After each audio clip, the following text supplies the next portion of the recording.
quite an event here for me personally, as a former member of community here at the Benedictine Monastery in Pecos, and we've said bon voyage to Abbot David as he goes west to California, and perhaps as Father Stephen said, he may even be called even further. And we want to thank him for all that he's done for us individually, and for those of you out there who have not had an opportunity to meet him or be exposed to his teaching and the experience of the monastery in Pecos. It might be a time for you to reflect and to contact them and see if you might like to come out for a retreat here. A lot of people have come, and a lot of people have had their lives changed as a result of coming here and going on retreat, taking some time away from your normal life and getting closer to your spiritual life. So with that, we'll thank you for being here with us. And this is Bill O'Donnell signing off from the Benedictine Monastery in Pecos.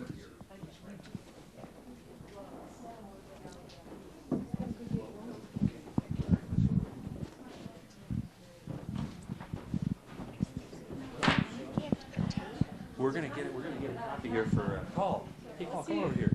Here's a guy we want to talk to. Now, here's a guy you want to talk to. Come on over here, Paul. See, just to show you the different... Right here, Fred. Before we go, here's another case of an interesting fellow who somehow showed up here. How many years ago? 15 years ago from the Vallejo area. From my hometown area, Paul Meaden. And well, Paul, tell us a little bit about because I think I met you at your ordination of the diaconate. I was here for that event. That's right. That would have been 1983. Yeah, I think so. But tell us, what has been your reflection over the last 15 years, and what has it meant to you to be a member of this community?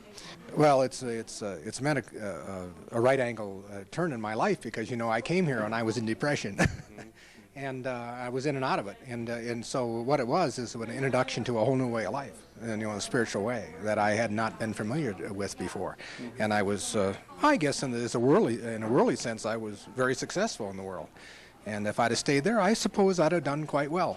But my calling was to come here, and my calling was to change my ways. It's a metanoia, change your ways, and so that's what.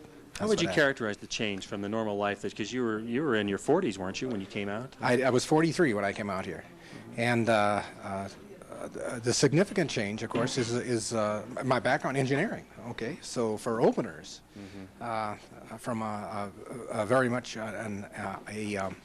an occupation or an avocation of involving the head to one that involves the heart.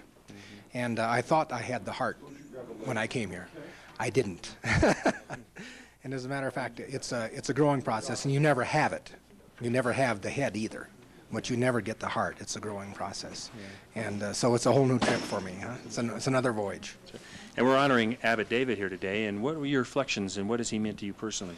Well, he was one of the persons that gave a tremendous amount of input to my development in the development of the heart, and the whole use of conversion. What does it mean? Well, conversion means, of course, a realization that there is a God who is real and that stands right next to you, and then is a brother and a sister and a companion. And and he brought that realization, and then the other realization, of course, that's the immanence of God, and then what's involved in that? Well, it's what's involved in that is self-knowledge, knowing who you are in God's eyes. How did God create us? And that's part of the conversion process. It's self-learning, self-knowledge. And then ministry, too, so you can reach out. But the ministry really works from the inside out. In other words, you change the heart first, people can see the heart. Your words will have some veracity if they can see that lived out in your life. And so David has helped a great deal from that standpoint. All right, Paul. Well, thanks ever so much, and good luck in the future. And I know I really appreciate your input in my life, too. Thanks very much. It's been good, Bill. Okay. Blessings. Thank you. Okay, John? This is fun. Gotta hope it comes out.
glory.